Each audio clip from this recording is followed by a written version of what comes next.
მინდა გიამბოთ ერთ-ერთი ყველაზე დიდი ტყუილის შესახებ, რაც კი ოდესმე უთქვამთ და როგორ იხარჯება ახლა თქვენი, როგორც გადასახადის გადამხდელის, ფული სწორედ ამ ტყუილის პროპაგანდის გავრცელებაში. და არა, ვისურვებდი მე თქვა, რომ ეს გადაჭარბება, მაგრამ ასე არ არის.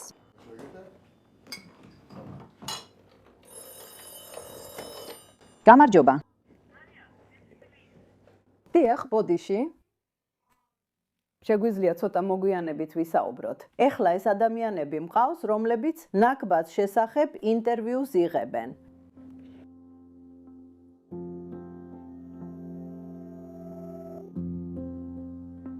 9 წლის ვიყავი. ღამე იყო. მამაჩემი ჩვენ საძინებელში შემოვიდა და მოულოდნელად გვითხრა 4-ზე დამდგარიყავით და ასეც ავსულიყავით კიბისკენ, რომელიც სახურავზე ადის. კიბეზე ფანჯრები არ იყო, რადგან იმ ეტაპზე ტყუიები ხის ჟალუზებიდან შემოდიოდა.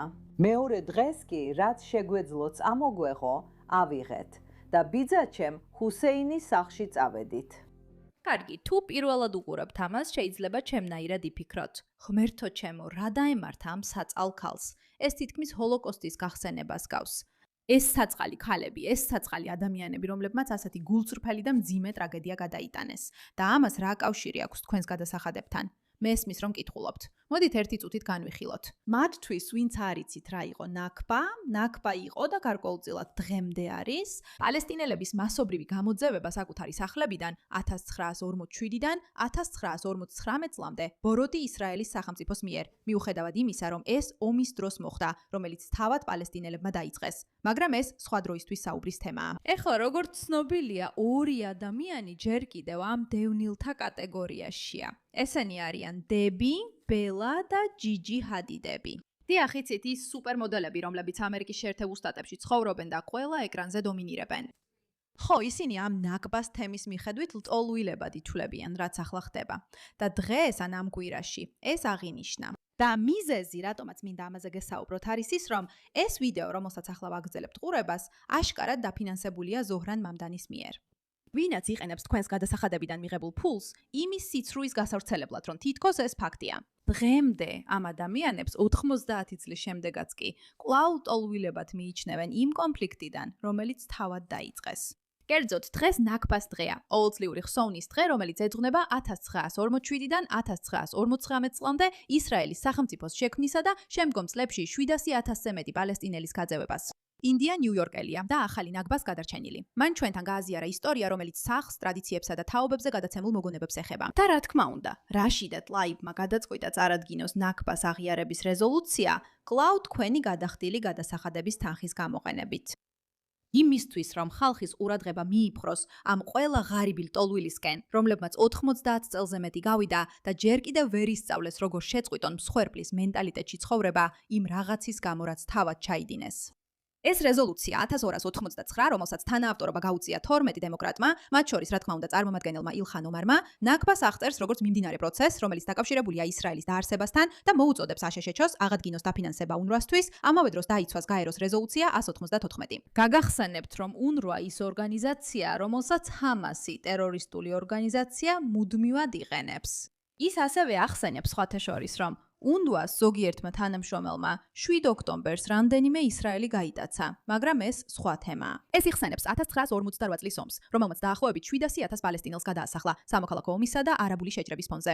ისტორიკოსები აღნიშნავენ ისეთ ფაქტორებს, როგორიცაა შიში, გაძევება და არაბული მოწოდებები გაქცევაზე. მომხრეები ამ ფაქტებს აკავშირებენ დღევანდელ ძალადობას ღაზაში. ბლა ბლა ბლა ბლა ბლა ბლა ბლა ბლა ბლა ბლა ბლა ბლა. რეზოლუციას დიდი წინააღმდეგობები ხდება რესპუბლიკელების მიერ ხელმძღვანელებულ წარმომადგენელთა პალატაში, გადაუჭრელი უთანხმოებებისა და დაპირისპირებული ნარატივების ფონზე, როგორც მაგალითად ნაკბა არასოდეს დასრულებულა. და სწორედ ამაზე მინდა გესაუბროთ. ეს არის ეს ტყუილი, რომელიც უბრალოდ არასოდეს მთავრდება.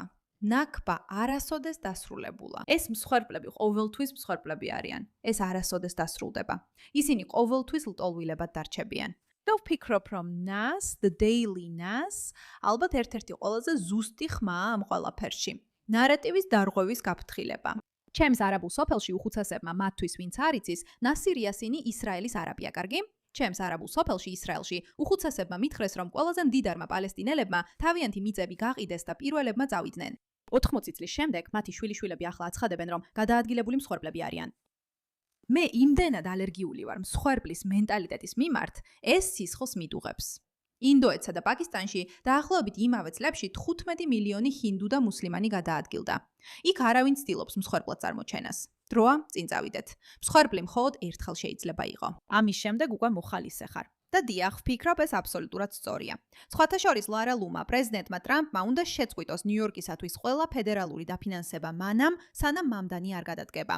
მამდანი იყენებს გადამხდელების ფულს, რათა პალესტინური პროპაგანდა გაავრცელოს ნაკბაზე, ხოლო მისი მხარდამჭერები, რომლებიც ყოველდღიურად ებრაელებზე თავდასხმით ემუქრებიან ნიუ-იორკში.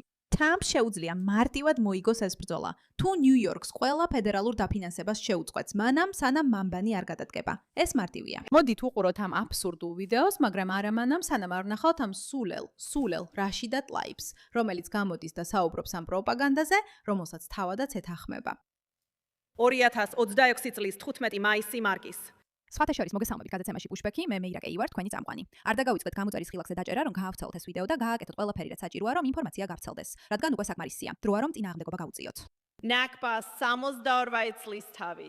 ნაკბა, რაც არაბულად კატასტროფას ნიშნავს, აღნიშნავს პალესტინელი ხალხის მასობრივ განდევნასა და ძალადობრივ ეთნიკურ წმენდას მათი სახლებიდან და სამშობლოდან ისრაელის სახელმწიფო შექმნის დროს. ისე მოსაწყენია, ისეთი ძველია, ისეთი მოსაწყენია.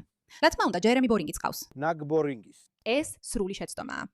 ჯერემი კორბინი აქაც საუბრობს ნაკბაზე. ეს იყო დრო, როცა 700,000 პალესტინელი გააძევეს საკუთარი სახლებიდან. მას შემდეგ პალესტინის ხალხი ოკუპაციის ქვეშ იმყოფება და 23 ოქტომბრის შემდეგ ყველაზე ინტენსიური დაბომბვა მიმდინარეობს. მოწყენილობა. დაიმახსოვრეთ, მეგობრებო, როცა ნაკბას ტყუილზე ვსაუბრობთ, 1948 წელს მომხდარი ომი ებრაელებმა არ დაუწყიათ.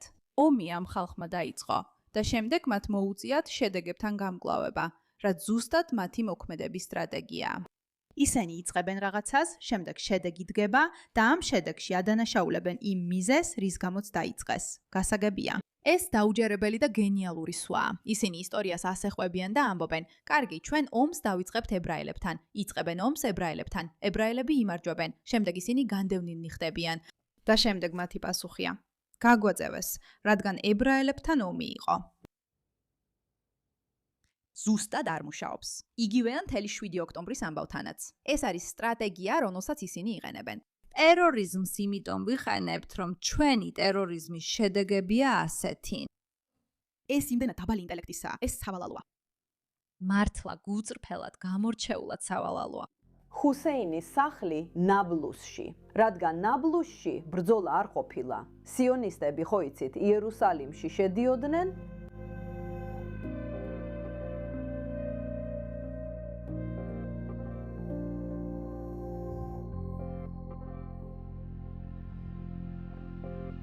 გაფიქრებინებს, რატო სჭირდება მამდანის ამ ვიდეოზე ფულის დახარჯვა ახლა?